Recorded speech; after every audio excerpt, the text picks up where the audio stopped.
Министерството за здравство нема решение за проблемот со детското оделение во Охридската општа болница, кое поради недостаток на кадар е затворено од ноември 2021 година.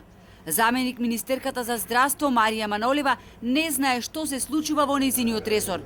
Неодамнешната посета на Охрид не ја искористи за посета на Охридската болница, па така не знае ништо конкретно. Посебно кога станува збор за детското оделение, каде повеќе од 2 години се вршат само амбулантски прегледи.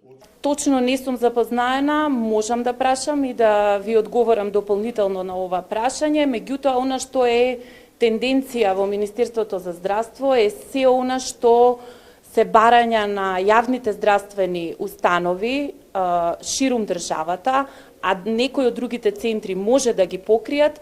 Тука Министерството за здравство секогаш излегува во пресред. Со години единствено се менуваат министрите за здравство и нивните заменици со исто ветување дека ќе ротирале доктори од други болници, се додека не се реши проблемот со недостатокот на кадар. Но единствено ротира министерската фотелја. Родителите повеќе од гневни дополнително ги разути соопштението дека одделот за детски болести ќе работи преку недела од 8 до 20 часот, а недела за празници од 8 до 14. Во Охридската болница хоспитализации нема. За викенд и останатото време болните дечиња повторно се опатуваат во Струшката општа болница. Пошто во периодов работи како некоја будка или бутик од 8 часот до 20 часот, секој работен ден, од понеделник до петок, сабота и недела само се држат терапиите на дечињата кои што треба да ја примат, а иначе другото е навистина како да одите на пазар, се работи од понеделник до петок, мислам дека тоа треба дефинитивно да се промени и реши.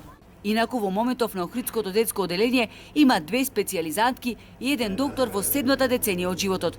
Од иницијативата Спас за детското оделение имале средба со раководството на болницата, откаде уште пред 2 месеци им било ветено дека во периодот кој следи ќе ротирале 3 доктори од Струшката општа болница.